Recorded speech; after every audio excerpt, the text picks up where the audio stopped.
Sekali lagi selamat kepada sahabat-sahabat semua yang telah dilantik kemarin. Selamat berjuang, selamat mengabdi, selamat berproses bersama kita dalam satu periode ke depan, seperti itu. Kemudian, hai sahabat, ini apa sih? Kok kayak harus banget diikutin kayak gitu. Nah, hai sahabat ini adalah proker awal kita. Pertama kali kita tatap muka, walaupun masih secara virtual. Pertama kali kita berjumpa setelah pelantikan.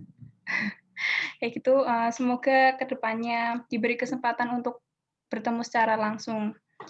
Nah, nanti di Hai Sahabat ini kita mau bahas apa sih? Di sini tuh ada 2 topik yang akan kita bahas. Yang pertama adalah tentang job desk dari masing-masing biro. Kenapa job desk ini penting kita sampaikan di awal kepengurusan? Karena namanya aja suatu organisasi pasti ada job desk-nya sendiri-sendiri dong, tiap bironya, tiap divisinya, dan lain sebagainya. Biar nanti ke depannya ketika kita membuat program kerja akan lebih enak, jadi lebih tertuju gitu loh, sesuai dengan apa yang kita cita-citakan, sesuai dengan job desk kayak gitulah. Terus yang kedua adalah menjelaskan tentang SOP pada rayon sehat ini. Jadi pada kabinet PMII rekonstruksi ini kita punya beberapa SOP yang nanti akan dijelaskan. Gunanya SOP di sini itu agar kita lebih lebih tertata aja gitu loh. Tertatanya gimana sih? Biar nanti ketika rapat nanti kita bisa lebih menghargai waktu, lebih menghargai teman-teman juga.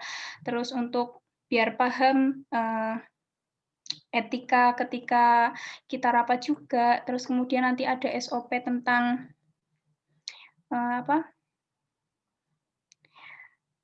tentang budaya dan etika, terus kode etik pengurus nanti juga harus kita bahas. Kenapa kayak gitu? Soalnya kembali lagi nama kabinet kita adalah rekonstruksi yang diharapkan dapat istilahnya itu dapat memperbarui lah apa yang sebelumnya sudah ada dan bagus, kemudian kita perbarui lagi agar semakin bagus, seperti itu.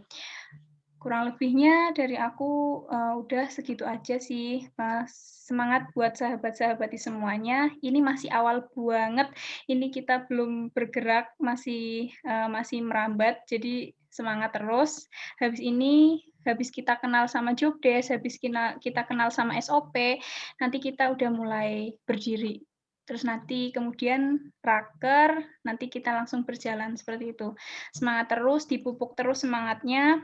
Kalau mulai kehilangan semangat, cerita-cerita aja di grup nggak apa-apa loh. Sumpah, daripada grupnya kayak kuburan sepi kayak gitu ya. Jadi manfaatin grup buat sharing, entah itu sharing tentang pengalaman kamu hari ini ngapain aja, atau apapun itu, gunakan grup semaksimal mungkin kayak gitu ya. Dan kalau ada apa-apa di grup juga minta tolong buat ditanggepin atau apa seperti itu. Sekian dari saya, kurang lebihnya mohon maaf. Wassalamualaikum warahmatullahi wabarakatuh.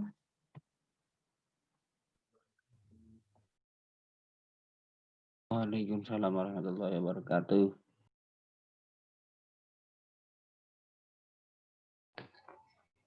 Baik, sambutan berikutnya akan disampaikan oleh Ketua Rayon kepada sahabat Ajwad, dipersilakan. Ya, terima kasih kepada MC. Assalamualaikum warahmatullahi wabarakatuh. Waalaikumsalam warahmatullahi wabarakatuh. Meskipun sore nggak boleh ini ya, runtuh semangatnya, tetap semangat terus ya. Oke, jadi kita santai aja untuk Hai Sahabat ini, kita kayak pertemuan non formal aja gitu. Tapi boleh dong nyalain cam-nya kalau misal boleh. Kalau misalnya nggak bisa ya nggak apa-apa sih. Pengen lihat aja mukanya gitu. Iya, banyak juga. Ini lumayan ada 30 pengurus. Jadi sebelumnya terima kasih ya kedatangan pengurus untuk mengikuti Hai Sahabat ini. Karena untuk Hai Sahabat ini kita akan jelasin apa sih makna dari rekonstruksi sendiri. Apa sih yang akan kita lakuin selama seperiode pengurusan ini. Nah, jadi sebelumnya aku pengen kenalin tentang Kabinet Rekonstruksi. Jadi kenapa sih namanya Kabinet Rekonstruksi? Karena di tahun ini kita benar-benar membangun dari awal, ya nggak dari awal juga sih, kayak ya emang dari awal, tapi kita kopas dari Kepengurusan sebelumnya, tapi kita ambil yang bagus-bagus aja. Kita ambil yang bagus-bagus aja, kita bangun di 1 tahun periode kepengurusan ini. Nah gitu, kenapa namanya Kabinet Rekonstruksi. Nah, terus juga ya sebelumnya juga terima kasih untuk ketua pelaksananya Fajar udah ngadain acara Hai Sahabat ini yang ya alhamdulillah bagus banget buat untuk pengurus kita gitu. Meskipun kita bertatap muka secara online, tapi ya esensinya dari penyampaian SOP dan sebagainya nanti itu yang terpenting dari pertemuan kita. Terus juga di Kabinet Rekonstruksi ini kita harap semuanya itu bisa tertib administrasi. Makanya di biro-biro ada sekretaris biro itu juga untuk menertibkan administrasi dari rayon ini. Mungkin gitu aja ya. Nggak usah formal banget, santai aja. Mungkin itu aja. Muwafiq ila qadharik. Assalamualaikum warahmatullahi wabarakatuh.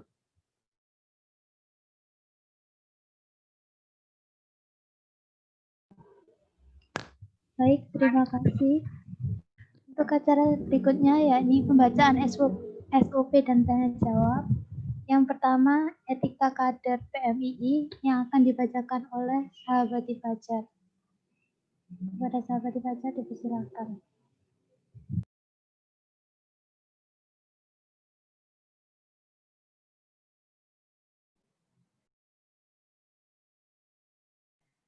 Oke, sebentar.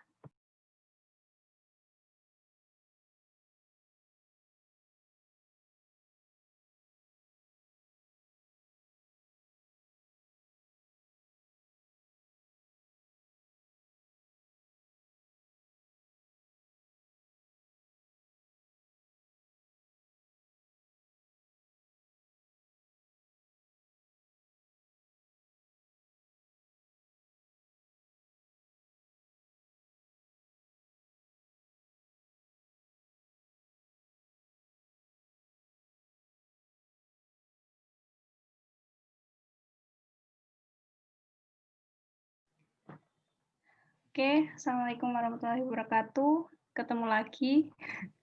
Oke, di sini aku pengen menjelaskan tentang kode etik pengurus rayon PMII Jafar Penyelamat Ja'far Saifuddin. Nah, yang pertama, kok lama ya?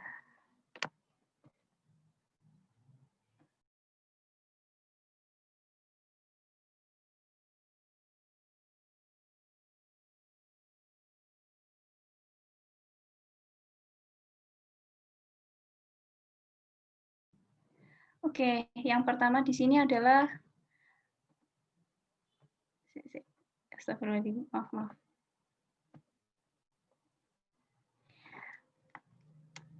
Yang pertama di sini adalah setiap pengurus wajib menjunjung tinggi, menghayati, mengamalkan janji ketika pelantikan. Jadi kita udah berkomitmen dari awal setelah kita pelantikan ya. Terus kemudian seorang pengurus harus mengutamakan dan berpegang teguh pada prinsip kemanusiaan dalam melaksanakan kewajibannya. Terus yang ketiga, seorang pengurus harus selalu aktif mengikuti perkembangan di bidang kesehatan pada umumnya. Berhubung kita memang basisnya farmasi sama kedokteran, jadi harus mengikuti perkembangan lah, kayak gitu, jangan kudet.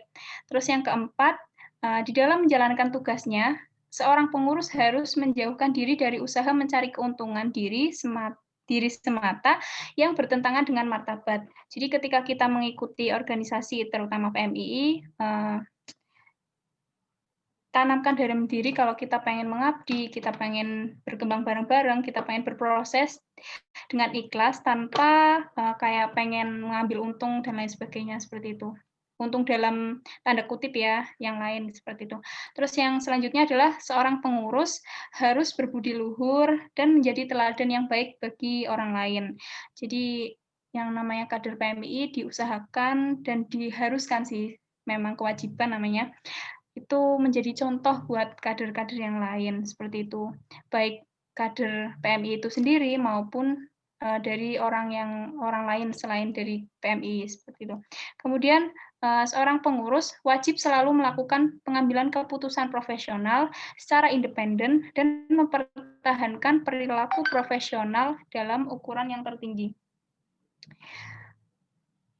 Kemudian pengurus wajib menghindarkan diri dari perbuatan yang bersifat memuji diri.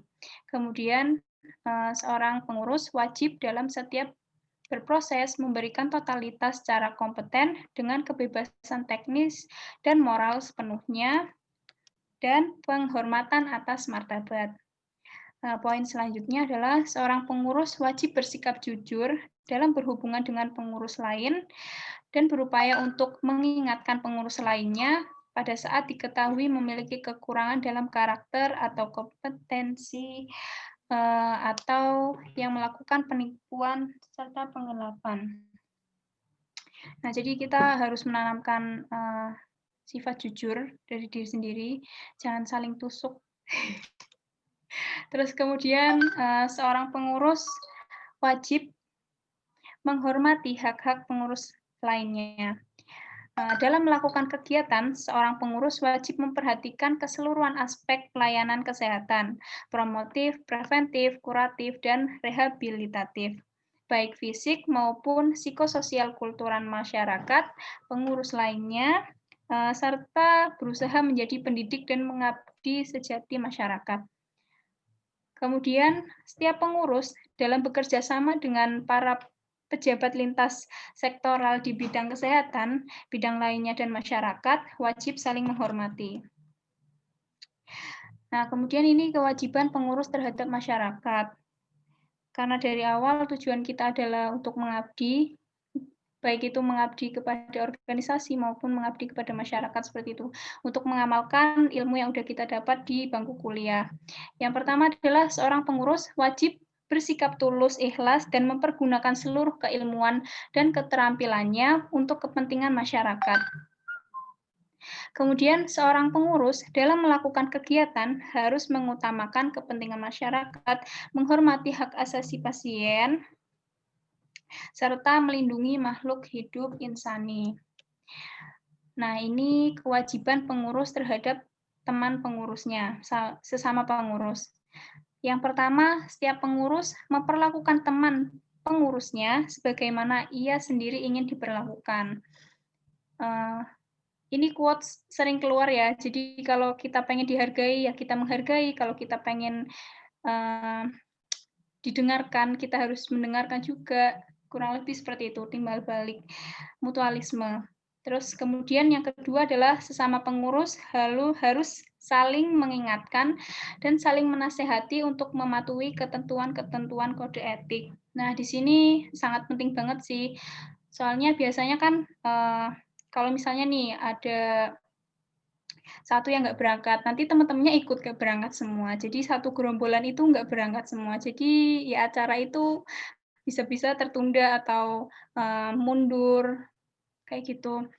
Nah, di sini emang peran teman itu penting banget sih menurut aku, apalagi teman-teman di sini kan apa ya, musafir semua istilahnya lah, sama-sama dari luar semua, nggak asli Malang semua, dan ketemu orang baru semua. Nah, di sini peran teman memang menurut aku di organisasi itu penting banget. Jadi saling mengingatkan, terus saling menasehati, itu harus. Kemudian kewajiban pengurus terhadap diri sendiri. Yang pertama adalah setiap pengurus wajib selalu memelihara kesehatannya supaya dapat berproses dengan baik.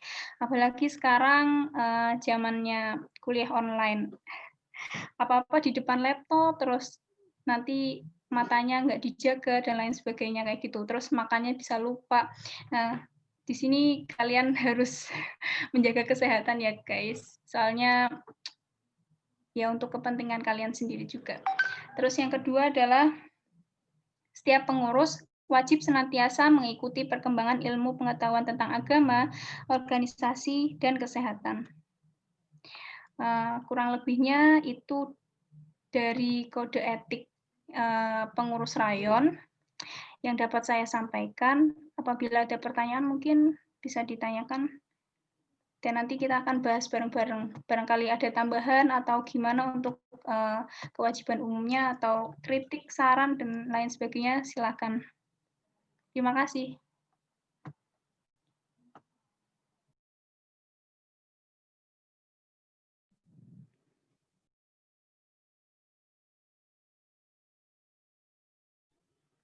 Kak, izin bertanya, Kak. Oke, monggo. Baik, perkenalkan nama saya Hidayatullah dari Biro Kaderisasi. Saya ingin bertanya terkait kode etik pengurus rayon. Jika ada anggota atau kader-kader PMI yang melanggar atau tidak menaati kode etik pengurus rayon, apakah ada sanksi yang akan dikenakan? Demikian, terima kasih, Kak. Oke, terima kasih atas pertanyaannya. Monggo nanti kalau kurang bisa ditambahin sama Pak Yon ya. Oke, jadi di sini bukan bersifat sanksi sih, lebih ke kayak kita ngingetin aja. Soalnya kan ini kayak apa ya? Nggak terlalu ngikat gitu loh, mesti. Kalau sanksi itu menurutku terlalu berat di saat kita memang masih kecil, masih dini, masih itu. Nah, menurut aku lebih ke sanksi sosial sih pastinya, lebih ke situ, ke arah situ.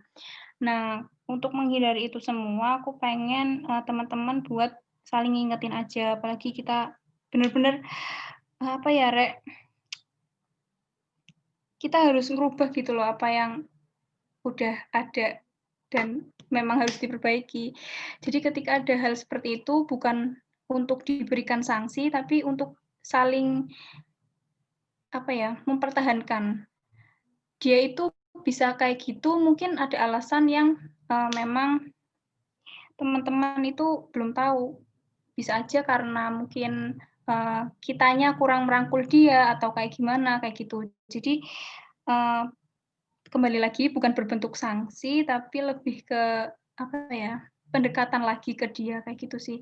Kita tanyain kenapa kok kayak gitu, terus pendekatan lewat temennya yang teman deketnya, terus kalau misalnya emang udah nggak bisa ya lewat apa ya, lewat Pak Yon langsung mungkin. Tapi itu lagi poin penting dari aku, menurut aku bukan berbentuk sanksi, hukuman dan lain sebagainya yang kayak gitu yang mengikat ya, tapi lebih ke nasehat, terus kita rangkul bareng-bareng lagi dari nol kayak gitu. Mungkin ada tambahan dari Pak Yon dan lainnya. Iya, terima kasih Fajar, penjelasannya bagus banget dan juga pertanyaan dari Hidayat itu ya bagus banget. Memang biasanya kalau misalkan di profesi kan ada sanksi etik gitu kan. Tapi untuk pengurusan ini kita hanya bikin kode etik saja karena kita cuma pengen teman-teman itu ketika berproses di PMI itu sudah mengetahui etik-etik. Jadi ini sebelumnya kode etik pengurus rayon ini kurang lebih hampir sama dengan kode etik di apoteker, juga kode etik di dokter. Jadi sekiranya dua kode etik ini bisa jadi satu menjadi kode etik pengurus rayon. Nah, harapannya setelah berproses di PMI ini, teman-teman, sahabat-sahabat, dan sahabati juga itu mengetahui bahwasanya ketika berproses di PMI itu mempunyai etika gitu. Dan ketika di profesi nanti itu tidak kaget dengan etika yang ada di profesi masing-masing. Itu yang pertama. Terus yang kedua, jadi dimanapun, di situasi apapun, dan kapanpun, itu selalu yang kita junjung dan kita tinggikan itu selalu etika. Nah, harapannya ketika ada kode etik, itu kita bisa jadi acuan kode etik ini. Oh, ternyata aku ketika bermasyarakat harus tulus dan ikhlas, tidak meminta imbalan misalkan. Nah, itu berarti ketika nanti pengaplikasian di masyarakat, maka kita melakukan hal etik seperti itu. Gitu, Dayan. Mungkin. Mungkin itu aja sih tambahan dari aku.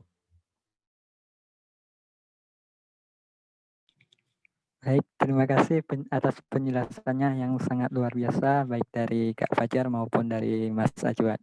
Dan semoga kami dapat menerapkan seperti apa yang telah diterapkan. Terima kasih. Amin. Baik, apakah ada pertanyaan lagi?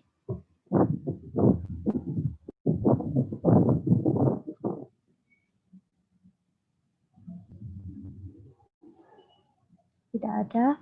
Baik, lanjut ke acara berikutnya, yakni pembacaan SOP budaya rapat yang akan dibacakan oleh Sahabati Fajar.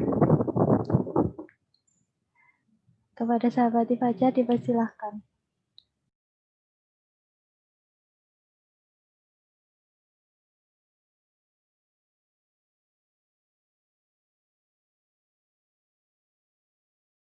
Oke, Assalamualaikum. Ketemu lagi. Jangan bosan ya. Oke, di sini aku pengen bacain lagi tentang SOP budaya dan etika rapat pengurus rayon PMII Penyelamat Jafar Syaifuddin. Nah, kenapa sih kita perlu adanya budaya dan etika rapat? Soalnya sejauh ini kita itu memang belum tertata gitu loh. Jadi kita harus menata apa yang belum tertata.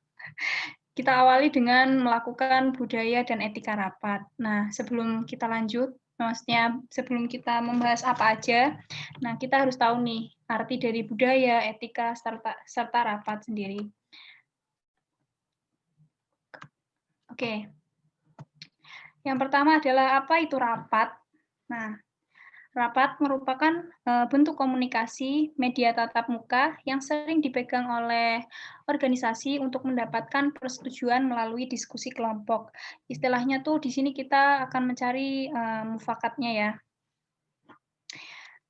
Bareng-bareng sama semua pengurus dan lain sebagainya. Terus kemudian apa itu budaya?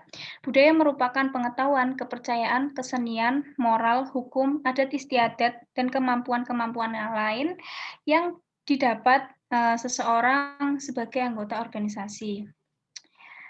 Kemudian etika. Etika ialah mempertimbangkan atau memperhatikan tingkah laku manusia dalam mengambil suatu keputusan yang berkaitan dengan moral. Nah, di sini aku bisa ngasih kesimpulan kalau dari judulnya budaya dan etika rapat tuh di sini kita pengen membiasakan kalian dengan etika yang baik saat rapat, seperti itu sih kurang lebihnya. Terus kemudian kita lihat dulu tujuan rapatnya itu apa aja sih. Yang pertama, menyampaikan informasi kepada anggota kelompok lain agar didengar dan diketahui oleh anggota kelompok lain. Yang kedua adalah untuk mendapatkan masukan berupa kritik atau saran dari anggota lain apabila ada suatu masalah. Yang ketiga, untuk memecahkan masalah yang dihadapi secara bersama-sama. Kemudian, menjalin kerjasama antar anggota kelompok rapat untuk mencapai suatu tujuan yang diinginkan. Lalu, mengambil keputusan secara adil yang disepakati bersama sesuai dengan kewenangan dan orang-orang yang terlibat.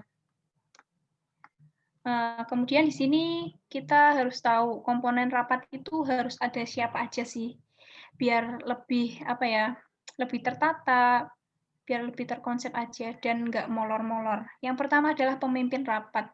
Kenapa di sini kita butuh pemimpin? Namanya aja suatu kegiatan ya, rapat anggap aja rapat kan suatu kegiatan. Nah, kalau tanpa pemimpin menurutku nggak bakal jalan sesuai dengan tujuan kita mengadakan rapat gitu loh.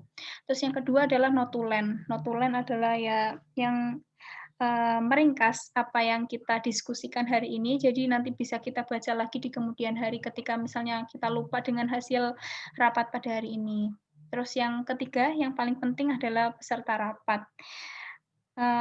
Sebenarnya ini memang kita nggak perlu quorum, seperti kayak kalau sidang.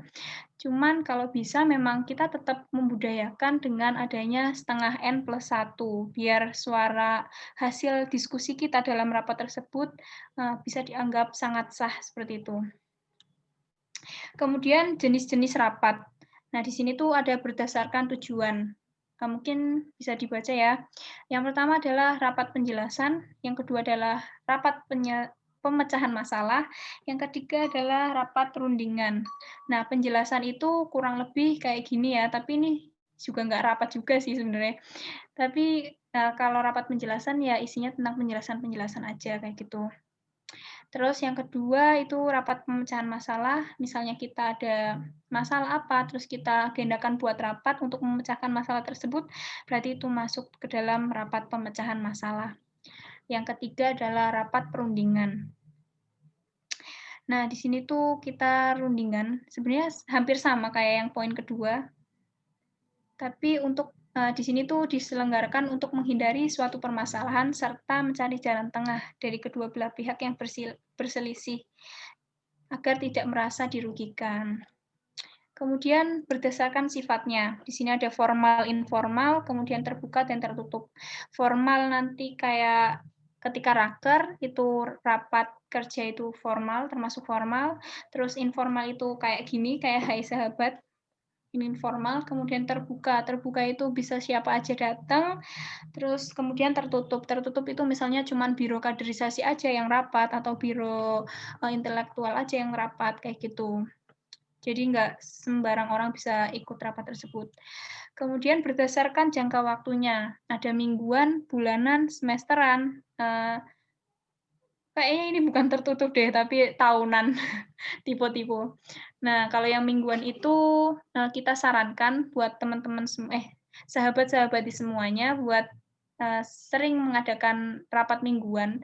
Fungsinya itu apa sih? Buat follow up kalian tentang program kerja yang ada di biro kayak gitu. Kita sangat menyarankan untuk sahabat-sahabat di semua untuk mengadakan rapat mingguan. Misalnya nih, setiap hari Kamis biro kaderisasi rapat buat kan ini belum raker ya, jadi mungkin bahasnya tentang program kerja yang akan dimasukkan ke dalam raker kayak gitu. Terus untuk rapat bulanan itu insya Allah kita lakukan untuk semua pengurus beserta BPI juga.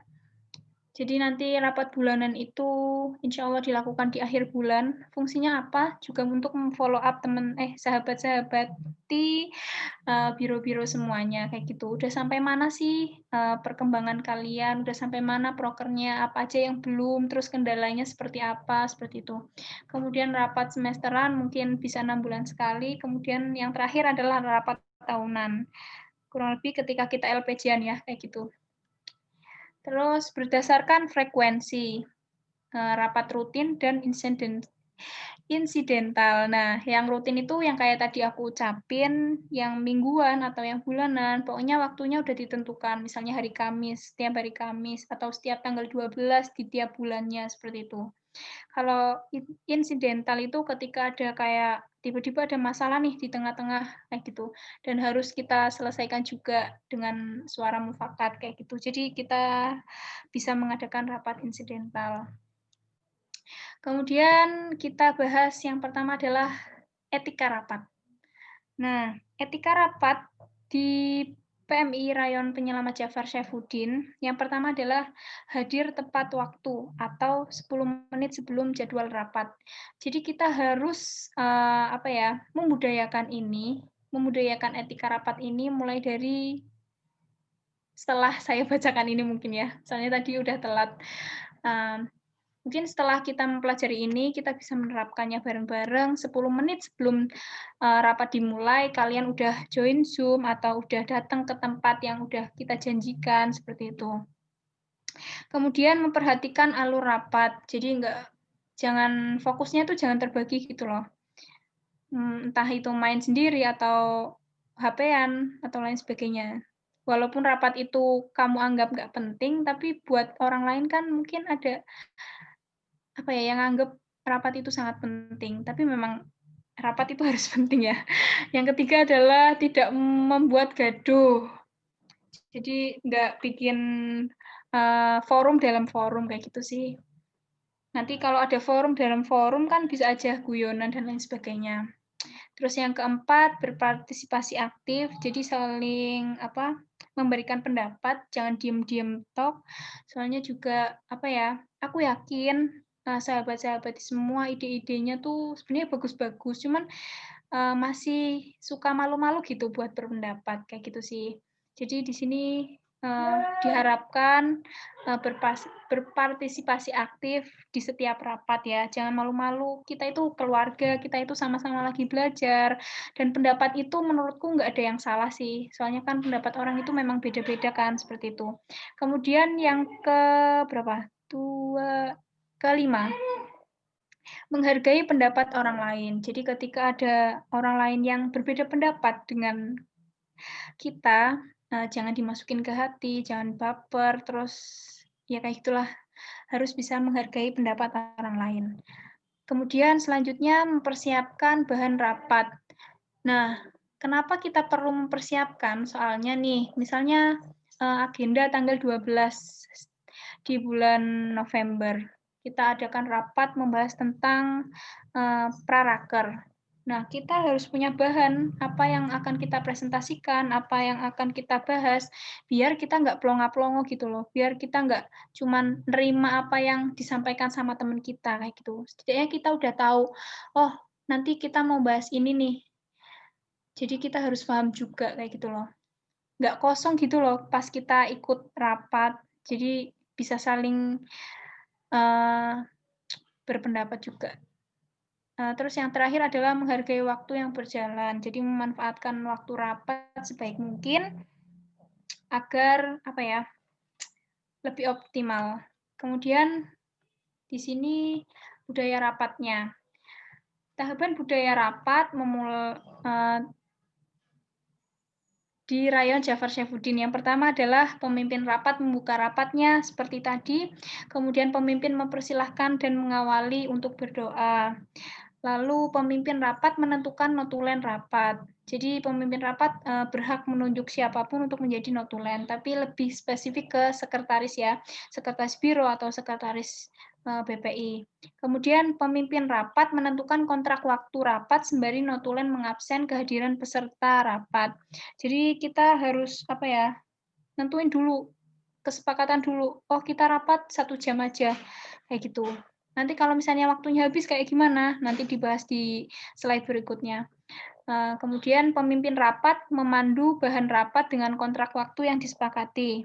Setelah selesai pembahasan bahan rapat, pemimpin rapat mempersilahkan notulen untuk membacakan notulensi rapat.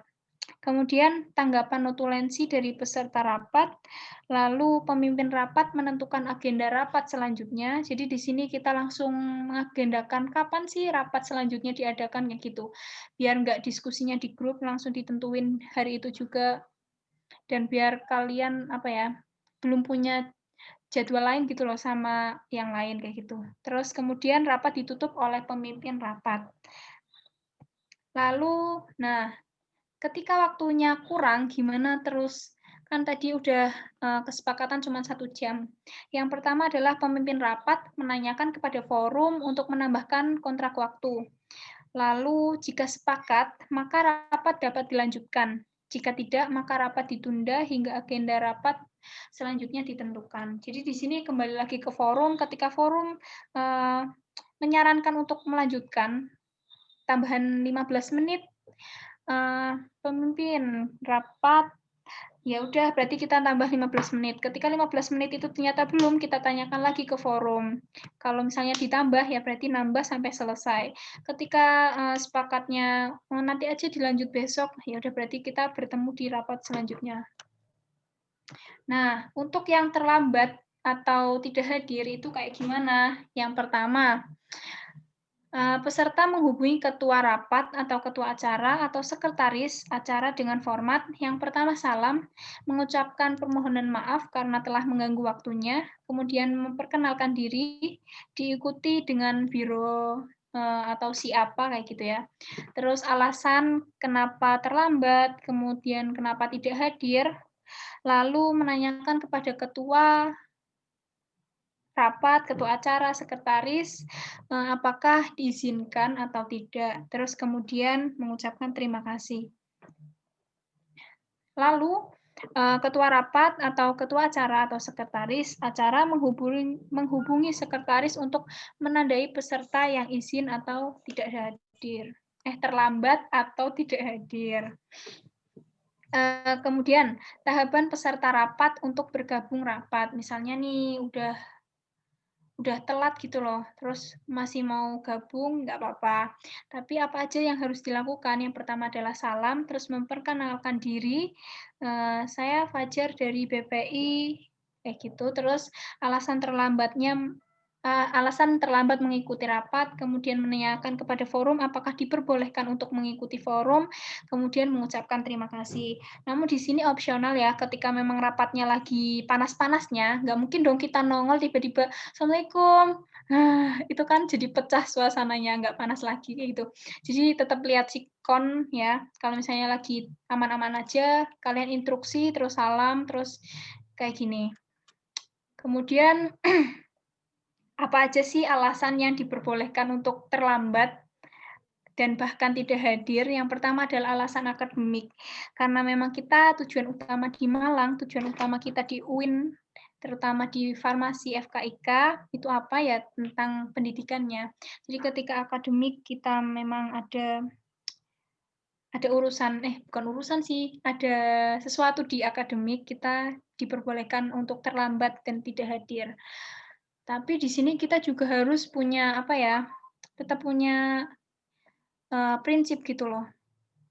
Ketika kita ada rapat nih hari Minggu jam 7 malam, berarti PR kita yang hari Senin harus udah selesai. Soalnya kan pengumuman rapat jam 7 malam hari Minggu itu kan udah dari seminggu yang lalu misalnya. Kayak gitu. Jadi kita harus bisa ngatur waktu juga sih, bukan karena di sini udah diperbolehkan karena akademik besok ada PR atau lain sebagainya, terus kita kayak, alah besok ada PR kok nggak usah ikut kayak gitu, enggak, bukan kayak gitu. Tapi kita juga harus ya bisa belajar dewasa dari situlah ya. Terus yang kedua, ketika ada perang, tapi alhamdulillah Indonesia enggak ada. Terus yang ketiga adalah penawanan atau penahanan penguasa, terus 4 perampasan, penyitaan, perampokan, pencurian. Yang kelima adalah keadaan darurat militer atau sipil. Kemudian ketika ada bencana alam, terus kecelakaan, terus kematian orang tua atau sanak saudara, kemudian saat sakit, dengan kategori infeksi menular atau membutuhkan rawat inap. Jadi kalau cuma demam kayak gitu ya, diharapkan bisa hadir lah, apalagi sekarang kan online, jadi menurutku nggak membutuhkan tenaga besar banget buat berhadapan sama laptop sih kayak gitu, jadi cuma duduk aja masih bisa insya Allah. Terus ketika ada yang menikah atau ketika melahirkan. Terus untuk sanksi pelanggaran etika rapat, itu etika rapat ya, soalnya udah nggak nyampe itu. Nah, sanksinya itu apa sih? Yang pertama, peringatan. Peringatan pertama itu membaca sholawat nariyah ketika rapat telah usai. Jadi kita harus menerapkan setidaknya mulai disiplin lah, kayak gitu. Terus yang kedua adalah membaca surat Al-Mulk dan sanksi peringatan pertama ketika rapat telah usai. Jadi ketika ternyata rapat ini aku telat, terus berarti kan aku baca sholawat nariyah nih. Terus nanti ketika rapat kedua aku telat lagi, berarti aku baca surat Al-Mulk ditambah sama sholawat nariyah kayak gitu. Terus yang ketiga adalah peringatan pelanggar dikeluarkan dari forum. Jadi ketika udah telat 3 kali atau benar-benar udah sering banget enggak, ya dikeluarkan dari forum. Tapi alhamdulillah aja sih tiba-tiba dia berangkat gitu loh. Ya udah syukuri aja. Jadi kalau di sini yang poin nomor 3 dimaklumi aja. Soalnya kan ya masa sahabat kita mau gabung nggak boleh kayak gitu. Yang biasanya nggak pernah gabung kayak gitu sih. Kayaknya udah. Oh iya benar. Udah.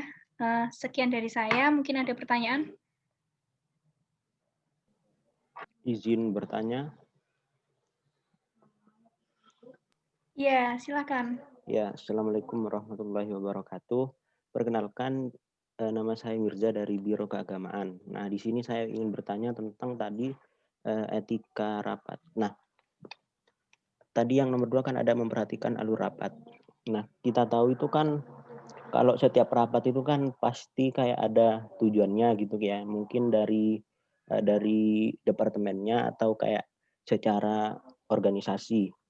Nah, kalau misalnya kalau di organisasi kayak satu organisasi itu kan pasti kan kayak ada rundown-nya gitu kan. Jadi yang akan dibahas tuh apa aja gitu kan. Nah, untuk kayak cuma departemen doang gitu. Misalnya kayak rapat apa tadi sih, tertutup kalau nggak salah atau terbuka itu perlu apa enggak kayak ada rundown-nya gitu. Mungkin seperti itu. Berarti ini yang dipertanyakan tentang rundown ya? Iya. Oke. Mencoba menjawab. Jadi insya Allah kita akan memulai semuanya dengan merekonstruksi semuanya. Jadi kita akan mulai dari BPI dulu mungkin ya. Jadi setiap ada rapat atau ada agenda dari BPI nanti insya Allah akan ada rundown-nya. Jadi ketika itu juga kalian bakal tahu kita akan ngapain aja sih dalam 1 jam, kita akan apa aja kayak gitu. Jadi untuk rapat yang terbuka sama tertutup, kami usahakan kami akan kan berhubung ini sebuah kebiasaan yang baru, mungkin masih kaget untuk membuat rundown di setiap rapat. Ya sama-sama belajar aja sih. Tapi menurutku buat yang tadi rapat terbuka sama tertutup itu masih tetap perlu buat rundown. Apalagi kalau terbuka kan itu pesertanya lebih banyak kan. Jadi lebih harus tertata aja dengan adanya rundown kan nanti mereka jadi lebih tahu kita mau ngapain aja kayak gitu sih. Jadi rundown itu penting. Jadi selain BC-an kayak gitu, kita juga harus ada rundown ketika rapat kayak gitu sih. Untuk biro-biro yang lain, mungkin nanti bisa meminta ke sekretaris buat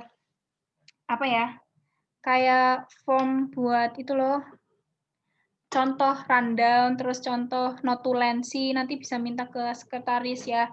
Buat misalnya kalian nanti mau ngadain rapat biro atau rapat apa kayak gitu, kalian bisa meminta contoh dari sekretaris kayak gitu. Jadi gunakan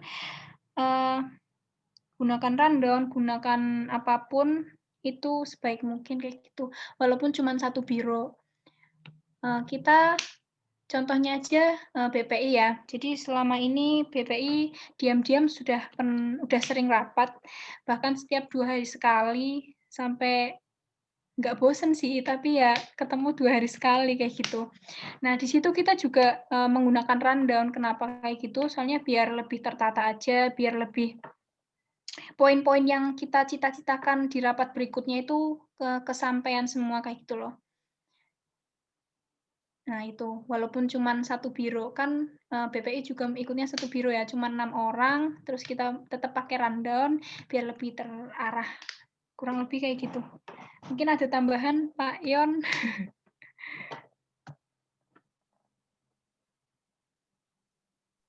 Ya, mungkin cuma ini aja sih tambahan yang bagian penjelasan ya, penjelasan yang sanksi etika rapat. Jadi maksudnya untuk sanksi etika rapat itu ketika misalkan nih kita ada rapat habis itu kita kan pastinya ada pemimpin rapat, terus audiens sama peserta notulen. Nah, nanti pemimpin rapat misalkan ada peserta rapat itu melakukan pelanggaran etika rapat. Nah, ini kan di share screen ada etika rapat nih. Kalau misalkan menurut pemimpin rapat, ini ada yang melanggar etika rapat dari 7 etika rapat ini, maka diberikan peringatan pertama, yaitu membaca sholawat nariyah setelah rapat usai. Udah itu untuk misalkan melakukan pelanggaran etika. Nah, terus kalau misalkan peringatan kedua, misalkan setelah pelanggaran pertama, habis itu dia ngelanggar lagi, misalkan dia membuat gaduh. Nah, itu boleh banget pemimpin rapat buat mengasihkan sanksi kepada pelanggar tersebut, yaitu membaca surat Al-Mulk dan sanksi peringatan pertama, sholawat nariyah ketika rapat telah usai. Terus kalau misalkan membuat gaduh lagi, ya udah dikeluarkan dari forum. Tapi ketika rapat selanjutnya itu orangnya direset, maksudnya dalam sanksinya itu direset gitu. Jadi itu penjelasan dari sanksi pelanggaran etika rapat. Mungkin itu aja sih tambahanku, Jar. mau tanya lagi. Boleh. Untuk peringatan ketiga kan ya wes berarti pelanggaran forum. Nah, ini tuh kan apa ya? Misalnya kita dari sebagai pemimpin gitu kan. Adalah rasa kayak wah gimana gitu kan. Ya kalau misalnya memang kayak kebangetan gitu, ya dikeluarin aja. Mungkin kayak perlu kayak ini loh, kayak pendapat dari suatu forum itu enggak gitu. Ada enggak maksudnya seperti itu? Perlu di gitu. Aku izin menjawab ya, Jar. Jadi sebenarnya kalau pemimpin rapat tidak usah menanyakan kepada forum untuk ketika sanksi pelanggaran ketiga. Jadi kalau udah melakukan pelanggaran sampai ketiga kalinya pada rapat itu, boleh pemimpin rapat untuk mengeluarkan orang tersebut keluar dari forum.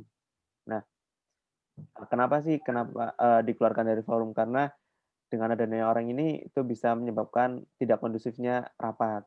Gitu. Jadi sebenarnya mungkin ini juga bisa menjadi sanksi sosial kepada orang yang rapat pada rapat itu. Karena kan ketika orang sudah dikeluarkan dari forum itu sudah perasaannya beda gitu. Nah, harapannya jangan sampai sahabat-sahabati melanggar etika juga ya etika-etika itu gitu sih. Kita mulai dari sini. Udah, gini aja sampai. Oke, terima kasih Pak Yon sudah menjawab. Ada pertanyaan lagi mungkin?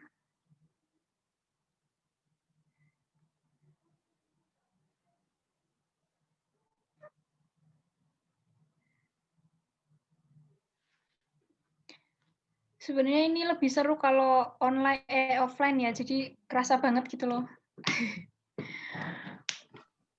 Fajar itu mungkin di chat ada yang nanya dari Nahda. Oh iya, sebentar.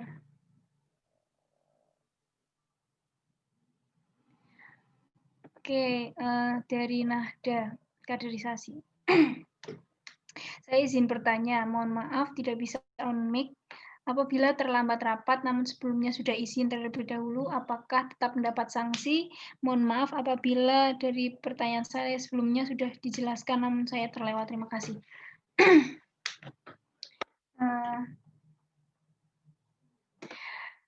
Sebenarnya sanksi yang tadi disebutkan juga bukan untuk keterlambatan aja sih, buat yang tadi udah disebutin sama Pak Yon juga, entah itu bikin gaduh dan lain sebagainya, pokoknya yang melanggar etika rapat kayak gitu. Nah, untuk yang terlambat itu dikasih peringatan dulu mungkin ya, peringatan pertama. Jadi ketika terlambat dan udah jelas, yang pastinya kan teman-teman udah mendapatkan izin dari pimpinan rapat. Jadi di sini kayaknya nggak usah dihukum, kecuali kalau misalnya terlambat terus tanpa izin, itu baru dapat peringatan pertama kayak gitu sih. Jadi aku ngoreksi jawabanku yang pertama tadi kayaknya tipe meleset lidah. Yang pertama, kalau udah izin terus diperbolehkan, berarti kan kalian udah boleh gitu loh untuk terlambat kayak gitu. Tapi ketika udah izinnya terlambat, terus tiba-tiba nggak hadir, itu dipertanyakan sih. Bilangnya terlambat tapi ternyata nggak hadir. Nah, misalnya emang kepepet kayak gitu, kalian harus konfirmasi lagi ke yang sudah mengizinkan tadi, misalnya ke ketua acaranya. Kayak gitu. Walaupun udah izin terlambat, tapi ternyata nggak hadir kan, kita juga butuh kepastian gitu loh, kemana ini kayak gitu. Nah ini menurutku dan berdasarkan tadi SOP-nya ini nggak dapat sanksi kayak gitu. Terima kasih. Ada lagi?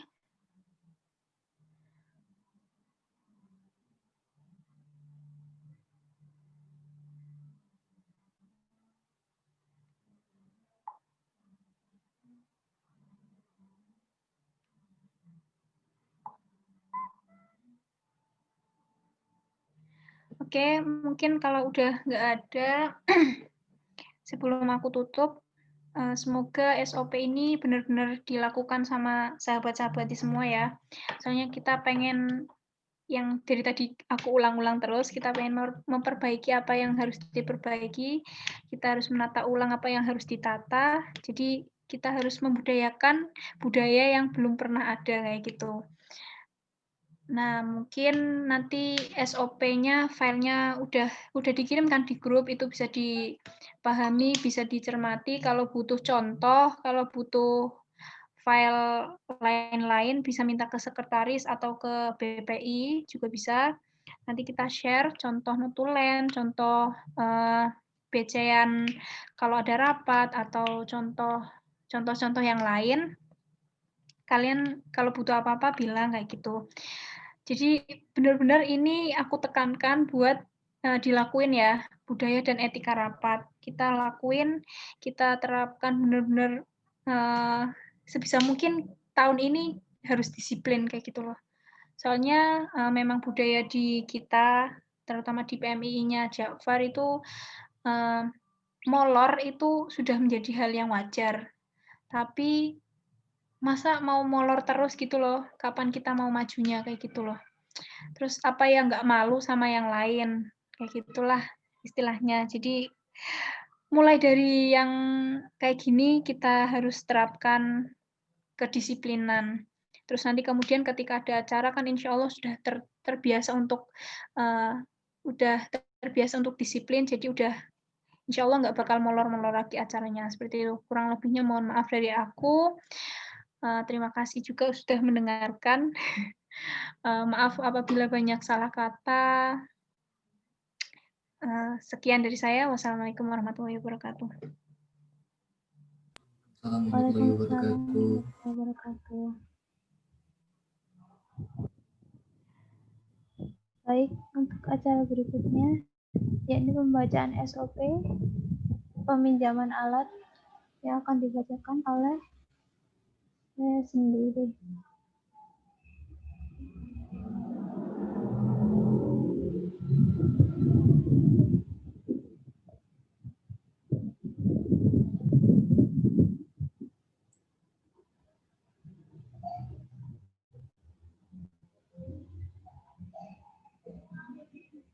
Baik, SOP peminjaman alat kepada LSO Inventaris Rayon.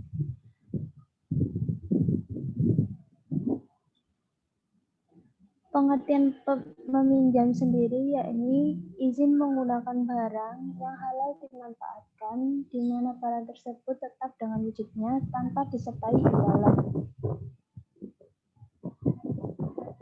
SOP meminjam. 1. Peminjam hendaknya melihat ketersediaan barang yang akan dipinjam dengan cara menanyakan kepada salah satu anggota LSO Inventaris Rayon. Yang kedua, peminjam mengisi format surat peminjaman. Berikutnya, peminjam memberikan format surat pinjaman serta memberikan jaminan berupa KTP atau KTM kepada salah satu anggota LSO Inventaris Rayon. 4. Peminjam menunggu paling lambat 2 kali 24 jam untuk diberikan pinjaman setelah ditandatangani oleh Direktur LSO dan Ketua Rayon. Kemudian yang terakhir, peminjam mengambil pinjaman. Kemudian SOP memberikan pinjaman. 1.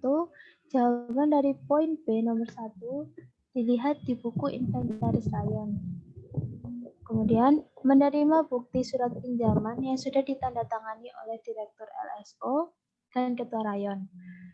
Kemudian, memberikan barang-barang yang akan dipinjam. 4. Melaporkan surat pinjaman kepada Sekretaris LSO. 5. Sekretaris LSO mencatat barang yang keluar di buku Inventaris Rayon. Kemudian, pemberi pinjaman mengarsipkan surat guna untuk pengembalian barang. Yang terakhir, Sekretaris LSO merekap surat pinjaman. SOP mengembalikan pinjaman. Yang pertama, Peminjam mengembalikan barang kepada anggota LSO inventaris rayon, sekaligus anggota LSO meneliti apakah ada kerusakan barang. Kedua, peminjam dan penerima dari LSO inventaris rayon menandatangani dari surat pinjaman dan barang diterima, serta pengembalian KTP atau KTM kepada peminjam.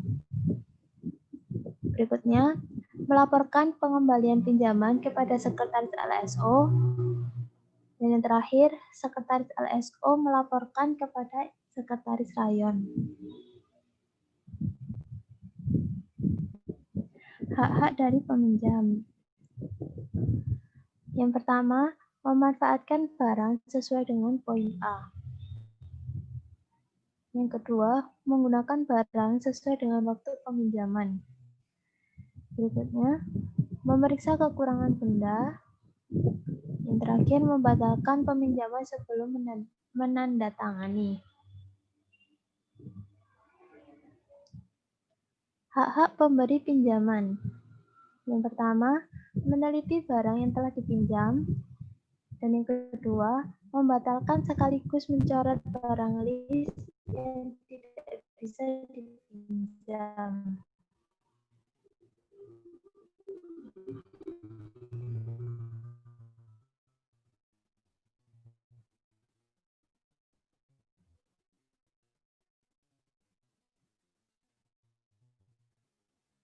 Sanksi.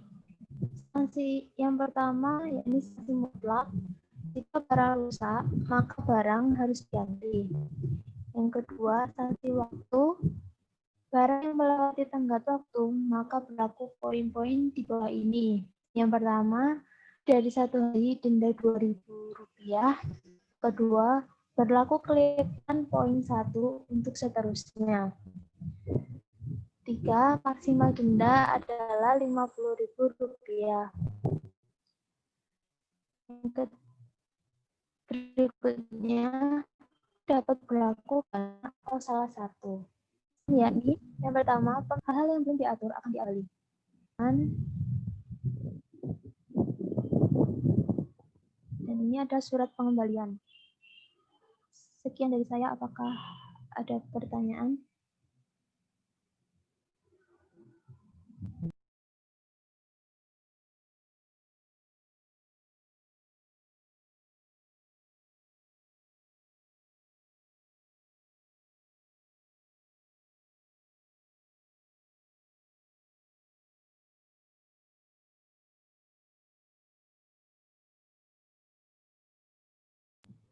Baik, tidak ada.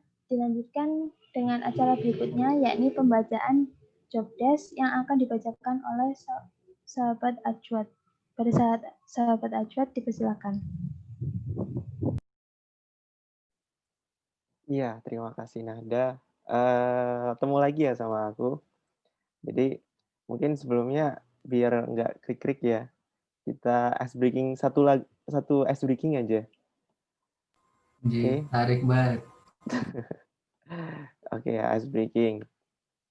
Jadi kita cuma ice breaking satu slide aja, nggak usah banyak-banyak tebak lagu. Aku tebak, beneran. Aku bacain, kira-kira nanti jawabannya apa.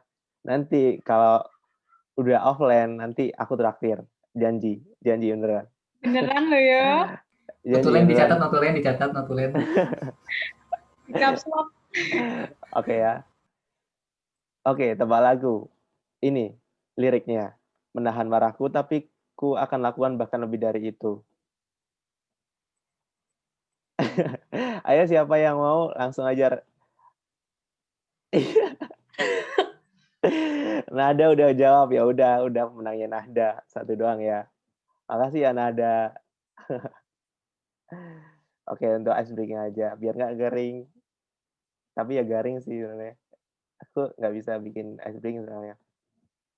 Oke, kita masuk ke pembahasan tentang job desk ya. Jadi untuk job desk ini mungkin kurang lebih udah dikirim ya sama sekretaris. Oh ya, sebelumnya ini mungkin waktunya agak sedikit lama, jadi nggak apa-apa ya. Nggak apa-apa Mas. Oh iya, terima kasih. Oke, ini Kelihatan nggak sih share screen-ku? Kelihatan ya? Oke, sip. Jobdesk Kabinet Rekonstruksi 2020-2021.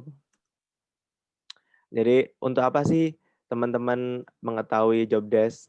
Apaan woi jobdesk? Maksudnya apaan sih? Jadi untuk berjalan bekerja di organisasi itu perlu namanya jobdesk. Namanya job description. Nah, deskripsi pekerjaanmu ngapain sih? Nah, di sini ada BPI, keselamatan intelektual, kaderisasi dan sosmed. Gitu. Masing-masing ada job desk-nya sendiri biar nggak overlapping antar biro. Misalkan BPI ada proker tentang tahlilan. Nah, itu kan overlapping dengan keislaman. Nah, harapannya dengan adanya job desk itu tidak overlapping dengan biro-biro yang lainnya gitu. Oke. Nah, ini aku bikin Canva sih. Nah, aku ada quotes nih. Matahari sendiri lemah ketika pertama kali terbit dan mengumpulkan kekuatan serta kebandian saat hari semakin cerah. Ini dari Charles Dickens. Nggak tahu aku ini siapa, tapi quotesnya bagus sih. Ibaratnya kalau kita mau berjalan, itu kan mengumpulkan energi kita. Nah, ketika nanti di tengah pengurusan atau di akhir pengurusan, itu kita berani untuk melihatkan sinar kita. Nah, gitu sih maksudnya dari quotes ini. Nah, hubungannya sama jobdesk apa? Nah, jobdesk ini kan ancang-ancang kita di awal untuk menyinarkan sinar kita kepada bumi, kepada planet-planet. Nah, setelah kita udah ancang-ancang, nanti harapannya di akhir kita bisa menyinarkan semakin cerah nantinya. Gitu. Tepuk tangan. Terima kasih. Lanjut. Slide selanjutnya. Pertama, Biro Keislaman. Nah, cocok banget ada orang berkerudung nih. Nah, Alhasil Biro Keislaman job desk yang pertama mengadakan kegiatan dalam rangka meningkatkan imtak dan juga berlandaskan Ahlussunnah wal Jamaah. Nah, itu yang pertama buat teman-teman Islaman. Gunanya untuk Ahlussunnah wal Jamaah. Yang kedua, menjalin hubungan dan kerjasama baik dengan lembaga lain yang terkait. Misalkan dengan ormas-ormas gitu, dijalin aja hubungannya gitu. Tapi oh ya sebelumnya perlu diketahui ya teman-teman, ini job desk itu sebagai acuan juga untuk bekerja gitu.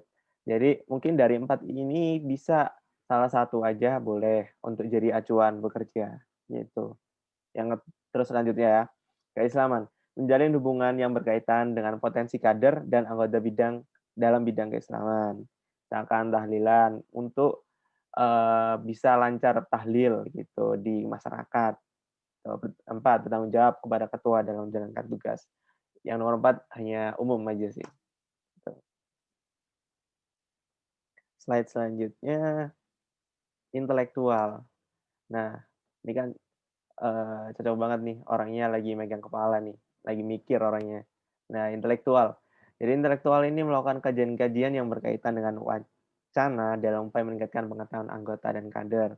Yang kedua, melakukan dan mengembangkan wawasan aktual yang berhubungan dengan wawasan klasik sekarang dan yang akan datang secara mendalam.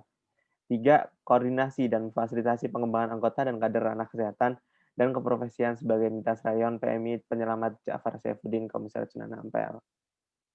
Mungkin ini cuma umum aja sih. Kurang lebih kalau intelektual itu ya bagaimana caranya biar kader dan pengurus itu bisa meningkatkan akademiknya gitu. Kurang lebih. Terus selanjutnya melakukan kajian-kajian yang aktual dan berkaitan dengan pengembangan kesehatan dan keprofesian, terus menjalin hubungan dan kerjasama dengan lembaga komunitas yang berhubungan dengan kesehatan dan keprofesian, mengadakan kegiatan yang bersifat kesehatan dan keprofesian, bertanggung jawab kepada ketua dalam menjalankan tugas. Selanjutnya yaitu Biro Kaderisasi. Nah, Biro Kaderisasi ini bertanggung jawab terhadap proses kaderisasi secara formal, informal, dan non-formal di Rayon PMI Rayon. Bernama Ja'far Saifuddin Komisaris Sunan Ampel. Yang dua, membantu pelaksanaan tugas ketua dalam merencanakan, menentukan, dan melaksanakan kebijakan tentang proses kaderisasi anggota di Rayon PMI bernama Ja'far Saifuddin Komisaris Sunan Ampel. Malah panjang banget. Jadi ibaratnya kayak bikin SOP tentang kaderisasi, bagaimana sih rute kaderisasi dari awal maba sampai akhir kepengurusan. Itu teman-teman kaderisasi yang membuat. Misalkan contoh ya ini, tapi terserah dari teman-teman kaderisasi, karena yang menjalankan tugas kaderisasi adalah teman-teman dari kaderisasi. Contoh misalkan ketika maba awal di mababa, terus habis mababa dilakukan follow up. Dalam follow up mababa dengan cara misalkan tentang NDP, nilai dasar pergerakan itu kayak gimana. Terus follow up tentang ahli sunnah wal jamaah itu seperti apa. Itu bisa dipikir gitu. Terus selanjutnya ada lagi yang itu mendelegasikan dan memberikan pendampingan kepada anggota rayon PMI Rayon Penjabat Ja'far Saifuddin, misalnya Senampaian gitu. Jadi ini lebih ke arah ini sih, kalau jobdesk ini itu ke pendamping di intra, di BPAKU atau BPAKF, ataupun di OSJUR masing-masing. Itu harapannya kaderisasi bisa mendelegasikan orang-orang di PMI untuk menjadi pendamping gitu. Kelima, bertanggung jawab kepada ketua dalam menjalankan tugas, seperti hal umumnya. Selanjutnya, social networking. Ini menumbuhkan kesadaran anggota dan kader terhadap potensi diri dan analisis diri dalam ber-PMI. Terus menumbuhkan kesadaran anggota dan kader terhadap aktualisasi nilai-nilai dasar pergerakan. 3 ya, menumbuhkan kesadaran anggota dan kader untuk menganalisa permasalahan dalam lingkup internal dan eksternal sehingga mampu menyelesaikan permasalahan. 4, merumuskan konsep gerakan dan advokasi dalam kepengurusan rayon PMI. Jadi untuk social networking itu kurang lebih kalau bahasa umumnya itu pergerakan dan media gitu. Tapi untuk kabinet ini kita lebih ke arah media aja ya, karena sebuah organisasi itu kalau dilihat bagusnya itu dari medianya, dari Instagramnya, karena zaman 5.0 ini orang-orang pada buka IG gitu. Jadi kalau bisa lebih dibaguskan lagi untuk medianya. Tapi juga boleh untuk ikutan gerakan, itu boleh banget karena organisasi itu perlu yang namanya bergerak. Kalau misalkan stagnan ya namanya komunitas gitu. Oke, selanjutnya menganalisa wacana yang terjadi di tingkatan intern maupun ekstern rayon PMI Bendera Ja'far Saifuddin serta menindaklanjutinya. Selanjutnya membangun jaringan dan lembaga atau komunitas lain yang terkait mengadakan agenda dalam rangka meningkatkan advokasi dan diplomasi. Selanjutnya sebagai stabilisator rayon, terus mempublikasikan seluruh informasi yang berbasis media online dan offline. Dan terakhir bertanggung jawab kepada ketua dan dalam menjalankan tugas. Itu aja. Mungkin itu aja. Thanks for being here. Now let's get to work. Jadi mungkin teman-teman udah tahu jobdesk masing-masing. Mari kita bekerja sama-sama. Dan juga teman-teman kan juga udah ketemu sama penanggung jawab BPI ya masing-masing. Nah, harapannya itu juga bisa menjalankan ini sih lebih ke arah CO dan sekretaris CO udah ketemu dengan penanggung jawab dari BPI untuk masing-masing biro. Nah, mungkin itu kurang lebih jobdesk yang bisa dilakukan untuk setahun kepengurusan ini. Tapi kalau teman-teman ada inspirasi, ada inovasi, boleh banget untuk diajukan sebagai broker gitu. Mungkin itu aja dari jobdesk. Mungkin aku lanjut BPI ya, Nada. BPI. Lanjutin Grand Design ya, Nada. Apa ya? Iya, Mas. Nanti pertanyaan jadi satu aja. Bentar. Kelihatan nggak?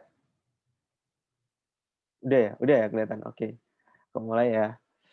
Jadi sekalian langsung aku lanjut tentang Grand Design.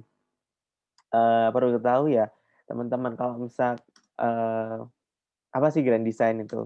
Nah, nanti slide selanjutnya mungkin aku jelasin. Jadi BPI ini berharap bahwasanya teman-teman ini bisa menyusun Grand Design. Jadi sebagai guidelines, sebagai aturan, sebagai tata cara di kabinet rekonstruksi ini untuk bekerja gitu. Nah, kenapa sih ada orang di samping ini lagi kayak apa gitu, lagi menerka-nerka tuh. Nah, itu ibaratnya ya kayak grand design gitu. Kita menerka-nerka, kira-kira ini tuh kayak gimana sih caranya. Nah, sama kayak orang ini gitu. Terus dia kan lagi kayak mikir banget tuh. Nah, itu juga sama kayak grand design. Teman-teman juga bakal mikir di awal. Karena apa? Karena grand design itu yang penting mikir di awal, nanti aksinya biar nggak ada kekurangan gitu. Jadi biar lebih tertata dan juga lebih teratur. Nah, bahasan kita pada apa sih grand design itu? Ada 5. Pertama, grand design sendiri apa sih maksudnya grand design? Terus part 2 itu susunan grand design seperti apa? Part 3 itu apaan sih proker? Maksudnya yang grand design bagian proker. Nanti bakal tahu yang di part 2. Part 4 example-nya seperti apa sih contoh dari grand design itu. Contoh dari prokernya maksudnya. Terus yang kelima, I'll wait for yours. Nanti kita lihat bagaimana grand design teman-teman. Nah, quotes dulu. Semakin baik kamu menata diri, semakin banyak yang akan kamu kemas ke dalam hidup. Ini dari Stephen Covey, yang mana American writers suka banget nulis di Amerika gitu. Jadi teman-teman kalau misalkan bisa menata di grand design, itu maka semakin baik juga dalam menata hidup. Sebelumnya aku mohon maaf, mau nyalain lampu dulu karena backgroundku udah memulai masuk wajah. Selanjutnya, nah, what is it? Apa sih grand design itu? Maksudnya apa? Apakah seperti kayak desainer bikin fashionnya atau lebih ke arah orang IT bikin web page-nya? Nah, ya seperti itu model-modelnya. Nah, apa sih grand design? Itu metode untuk membuat program kerja organisasi agar tertata serta dapat menjadi planning, organizing, action, and evaluation. Jadi, ketika grand design itu dibuat, lalu kita laksanakan sebagai planning untuk rencana kita ke depan buat apa aja sih proker-proker yang kita lakuin gitu. Dan juga sebagai manage kita untuk berjalan dalam setahun kepengurusan ini dan juga action untuk aksi kita untuk lakukan dari grand design ini dan juga nanti setelah aksi sudah dilakukan maka dilakukan evaluasi apa sih kekurangan dari grand design ini gitu. Yang dimaksud itu LPJ-an, itu evaluation. Selanjutnya, nah susunan dari grand design. Apa sih susunan grand design? Ini khusus kepada CO dan sekretaris CO sih. Yaitu yang pertama, poin A, itu visi misi. Sampaikan visi misi dari biromu. Gitu. Terus, kedua, struktur kepengurusan. Ya, kayak bikin bagan-bagan gitu. Jadi,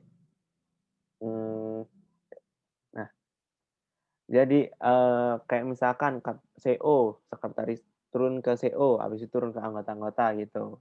Itu struktur kepengurusan. Yang ketiga, proker. Nah, proker ini ibaratnya kayak bikin kayak tabel gitu. Kayak tabel, terus isinya tentang latar belakang dan sebagainya. Nanti bakal dijelasin di part 3. Yang terakhir itu timeline. Biar prokernya itu tertata waktunya, maka bikinlah timeline dari proker-proker yang udah dijelasin di proker C. Gitu. Oke? Jadi aku ulang lagi, yang pertama visi misi, yang kedua struktur kepengurusan, yang ketiga proker, yang keempat timeline. Terus selanjutnya susunan dari program kerja. Kan poin C itu ada program kerja. Ya, the story of our penny gitu. Yang pertama, maksudnya program kerja itu yang pertama ada nama kegiatan. Ya, seperti kayak namamu gitu. Misalkan Ibrahim Fadil Sanjaya gitu.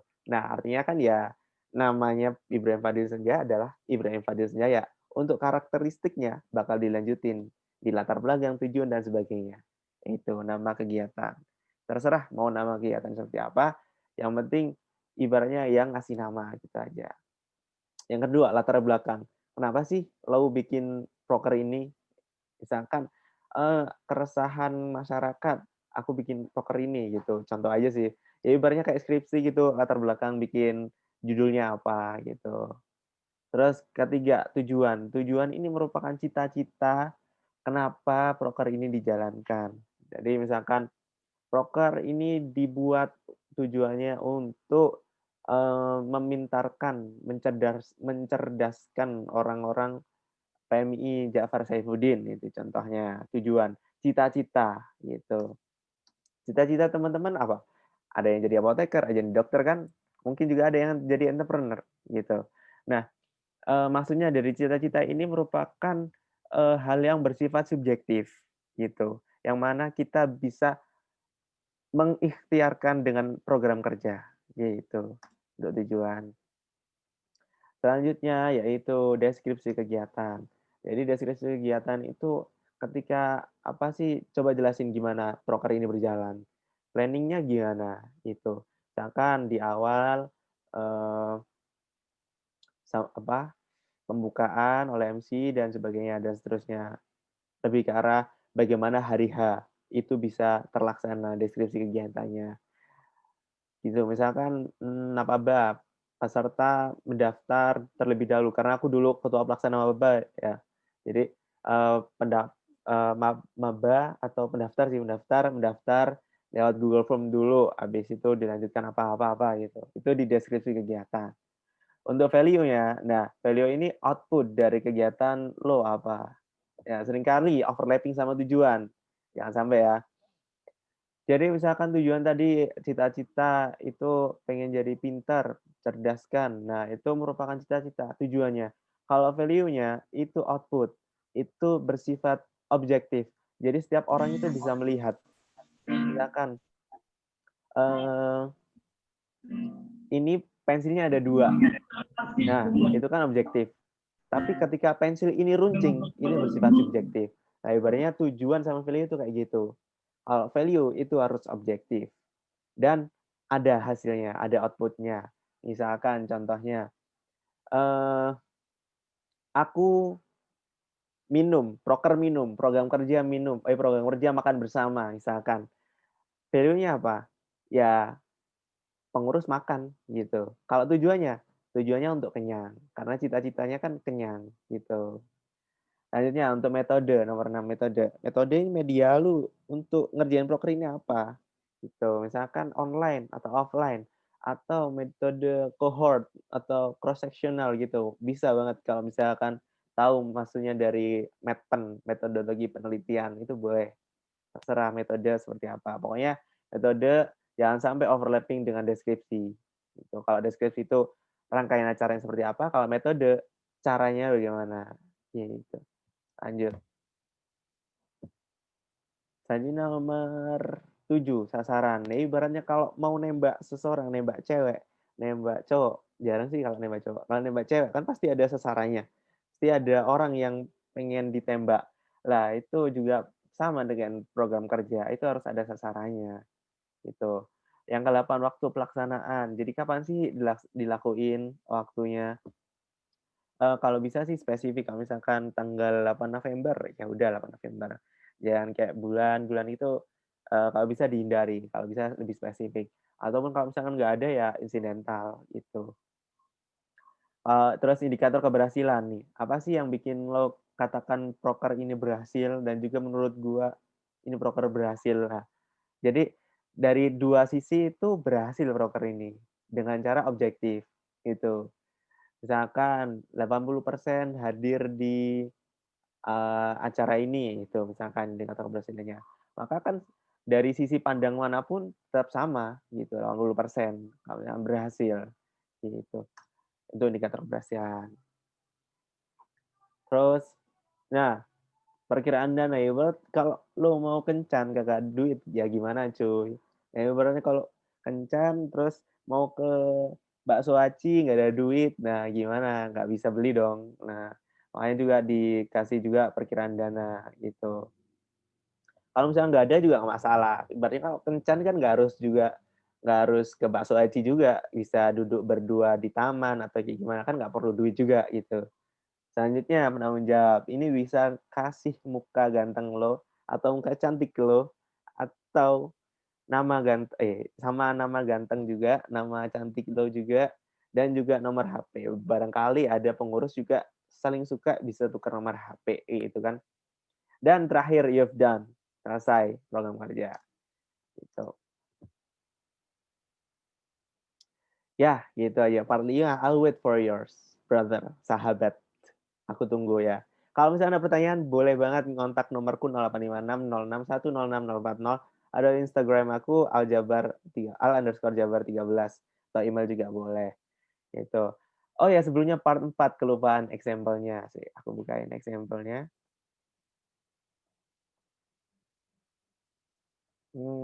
Jadi ini contoh grand design pelantikan.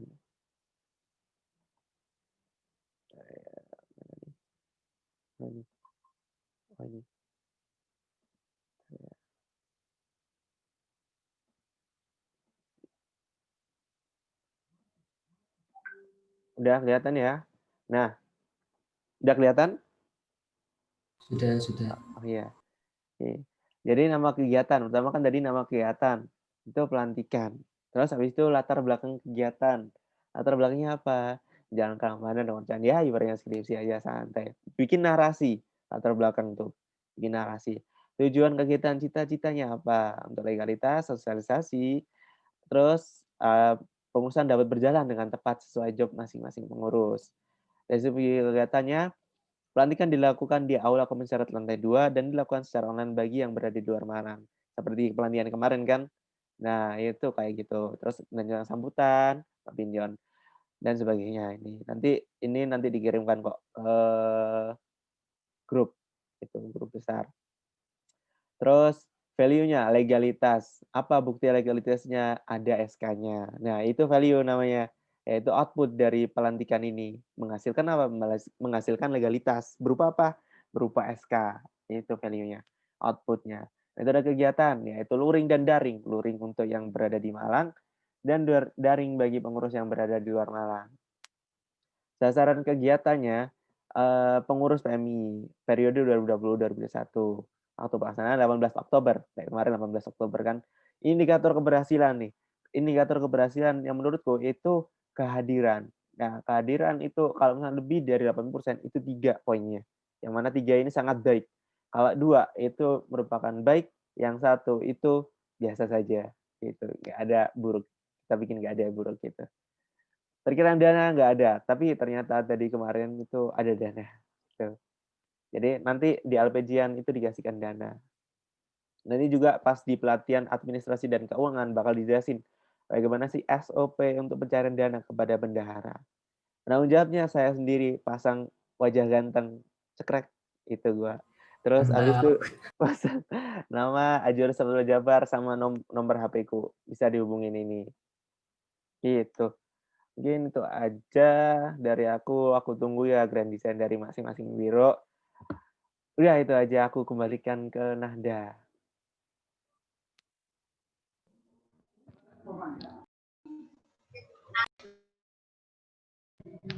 Baik, apakah ada pertanyaan? Jika tidak ada, kita lanjutkan ke acara berikutnya, yakni perkenalan pengurus setiap biro. Silakan bagi CO setiap biro untuk memperkenalkan anggotanya masing-masing, dimulai dari Biro Keagamaan, Biro Keislaman. Iya, Assalamualaikum warahmatullahi wabarakatuh. Waalaikumsalam warahmatullahi wabarakatuh. Soal Nabi Muhammad. Sebelumnya perkenalkan, nama saya Mirza Iski, di sini sebagai CEO dari Biro Keagamaan. Kemudian untuk sekretarisnya ada Feni Purnama Angelika. Mungkin bisa open mic dulu buat hai gitu atau apa gitu. Halo.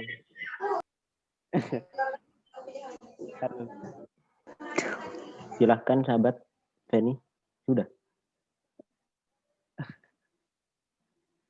Ya mungkin ada gangguan gitu mungkin ya. Kemudian lanjut yang hadir di sini terlebih dahulu itu ada Dwi Putri Fauzia, ini dari farmasi. Kemudian Feni Purnama, oh ya yang tadi itu dari pendidikan dokter. Kemudian ada Muhammad Ikrom, ini dari pendidikan dokter. Kemudian Romli dari pendidikan dokter. Kemudian Imayatul Maufirah dari pendidikan dokter. Nah, untuk anggota yang selebihnya ini ada beberapa yang berhalangan hadir. Mungkin apa bisa disebutkan juga gitu atau gimana? Iya, nggak apa-apa Mir, kalau misalkan belum hadir bisa disebutkan dari mana gitu, maksudnya dari jurusan apa gitu. Oh iya, selanjutnya ada Ali, sahabat Ali dari farmasi 18. Kemudian ada Ananda Rizky, terus ada Prayoga, ada, dan yang terakhir itu ada Nurul Mati dari pendidikan dokter. Oh iya, kurang satu, ada Hafidhoh, Nur Hafidhoh dari farmasi. Mungkin sudah. Baik, lanjut ke biro selanjutnya, yakni kaderisasi. Silakan bagi CO kaderisasi memperkenalkan anggotanya.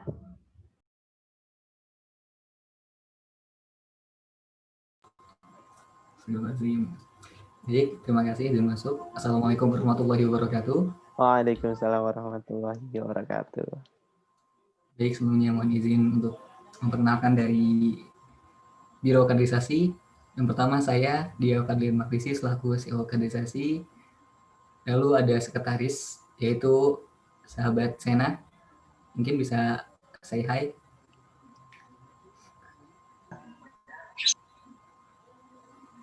Oke, dia bisa nggak apa-apa. Lanjut, selanjutnya ada sahabat Hidayatullah dari farmasi.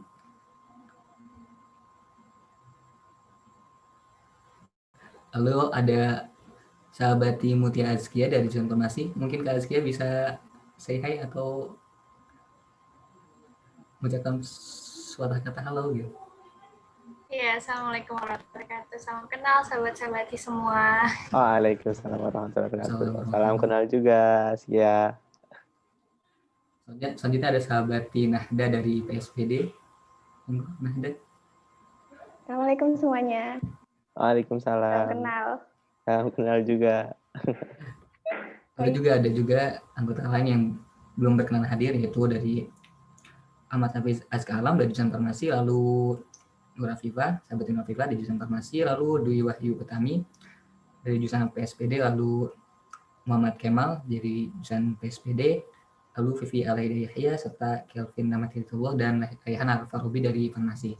Sekian, mungkin itu saja. Mohon bantuannya dan mohon bimbingannya. Terima kasih. Assalamualaikum warahmatullahi wabarakatuh. Waalaikumsalam warahmatullahi wabarakatuh. Baik, lanjut ke biro selanjutnya, yakni biro sosmed. Kepada CO sosmed, dipersilahkan.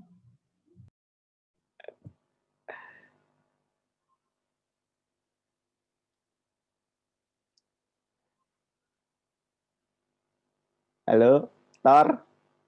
Masuk, Tor. Oh, sholat. Bubut mungkin.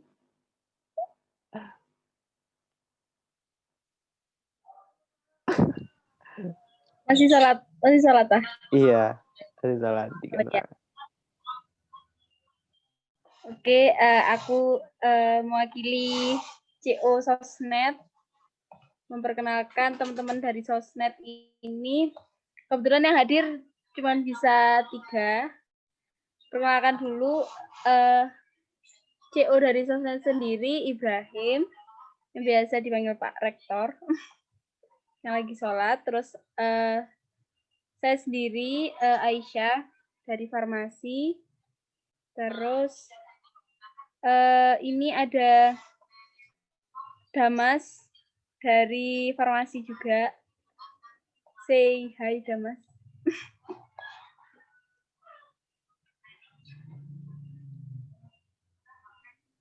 Halo Damas.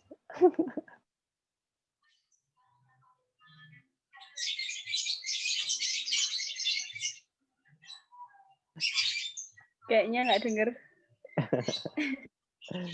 Itu terus lanjut ini teman-teman ada yang berkenan berkenan hadir. Jadi selanjutnya dari farmasi ada Adim, ada Fahrezi, ada Itfi, ada Frida, ada Iqbal, ada Muhyar, ada Nikmah, dan untuk dari teman-teman kedokteran ada Lutia Khairunisa, Naharin, Muhammad Yusuf, dan Zuraida. Amelia Zulfa. Sebentar. Amelia itu dari farmasi. Oh iya, udah. Makasih. Baik, terima kasih. Lanjut ke biro selanjutnya, yakni intelektual. Silakan CO intelektual.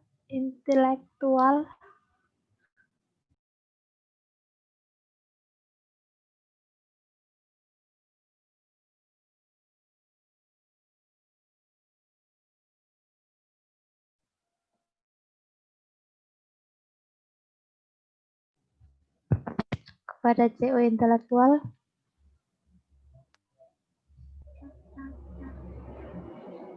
Halo Alfarizi. Apa ada di rumah? Katanya tadi izin sih, maksudnya izin ini lagi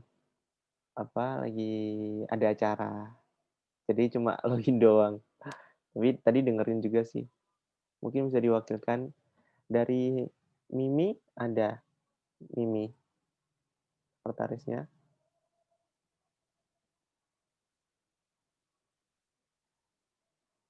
Oh, Mimi belum bisa hadir.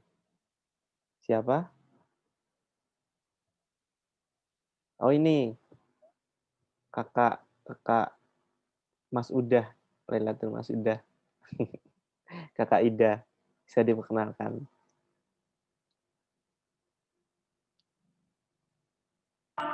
Assalamualaikum warahmatullahi wabarakatuh. Waalaikumsalam warahmatullahi wabarakatuh.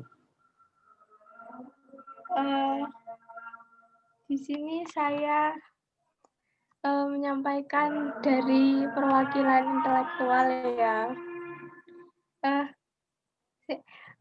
Ini saya lupa anunya. CEO-nya siapa gitu, maaf. CEO-nya Alfarizi, Kak Ida. Enggak, Alfarizi. Ya. Terus itu ya, yang anggotanya itu ada Tiara, Asna, Diana, Kasimira, terus Mimi, Monica, Haikal, Risna, Ahmad Habib, Atikoh, Nadia Syarifah, Mawar, sama 3 orang lainnya. Saya maaf ya nggak tahu, soalnya ini nggak ada. Yang intelektual lainnya nggak ada ya. Ini sedih saya, ya Allah. Nggak apa-apa. Mohon maaf ya, Re. Ya, nggak apa-apa. Makasih ya. Bisa dilanjutkan. Oke. Baik, lanjut ke biro selanjutnya, BPI. Iya, terima kasih Nahda atas waktunya. Tentunya Biro BPI, perkenalkan nama aku Ajur Sabat Jabar. Di sini aku sebagai Ketua Rayon untuk periode Kabinet Rekonstruksi ini. Udah itu aja. Selanjutnya Fajar Amani. Ini merupakan wakil ketuaku. Bisa say hi dulu kepada teman-teman.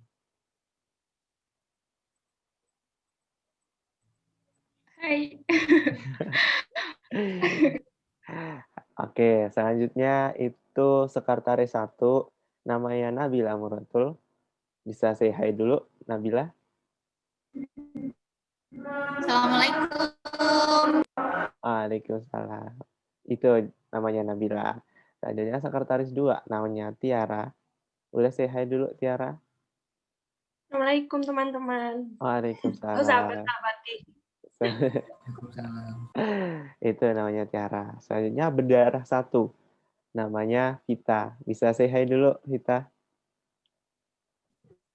Assalamualaikum sahabat-sahabati. Waalaikumsalam. Waalaikumsalam sahabat kita. Damas.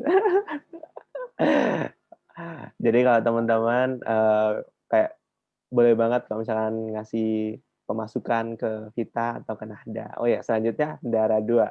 Ini Nahda, boleh say hi dulu Nahda. Ini sekaligus MC pada sore hari ini. Say hi dulu Nahda. Nahda farmasi ya. Jangan sampai keliru sama Nahda kedokteran. Kalau Nahda kedokteran ini yang menang tadi. Ice breaking. Iya, oh, nggak bisa mic-nya. Oke. Jawab. Gimana? Oh. Hai, say hi. Hai. Oh, Assalamualaikum. Waalaikumsalam. Ya, itu. Udah. Maklum guys, ini lagi ngurusin duit Rayon gitu. Gak apa. Mungkin itu aja Nanda. Aku balikin ke MC. Baik, terima kasih. Baik, untuk acara berikutnya yakni sesi foto beserta penutupan. Dengan ini acara Hai Sahabat telah usai. Terus ditutupnya gimana? Ya udah kita foto ya. Kebetulan banget nih aku si IT di Hai Sahabat ini. Oke, mungkin on cam semua ya, boleh. On cam kita sesi foto. Kalau on cam, kalau sesi foto on cam semua sambil gaya. Oke. Aku tunggu 5 detik. 1, 2, 3, 4, 5. Oke. Aku foto ya. Kita mulai. Ntar aku full screen dulu. Aku. Oke. Halaman pertama. 3, 2, 1. Halaman kedua. 3, 2, 1. Oke, terima kasih. Bisa kembalikan ke MC.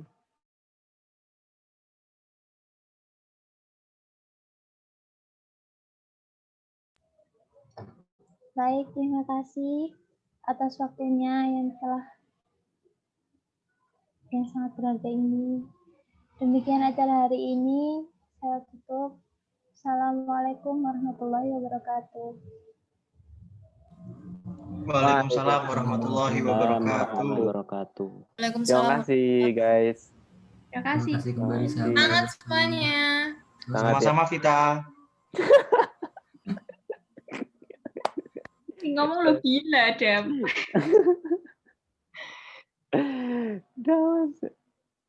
Terima kasih ya semuanya. Stay safe all. Tetap dijaga kesehatannya, oke? Bisa leave nggak apa-apa? Boleh leave. Salat maghrib. Ini Pak Rektor lagi podcast kayaknya.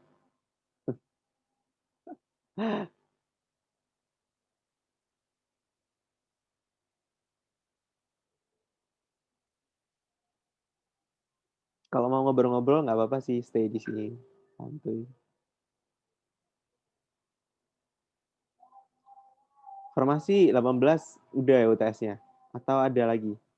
Minggu depan lanjut. Minggu depan lanjut. Kalau formasi 19? Kemarin jadi Mas itunya. Oh jadi teosofinya. Oh, jadi malam banget jam 9 baru mulai. Jam 9. Malam sekali. Nggak ngerti Ustaz kamu. Tiba-tiba yo.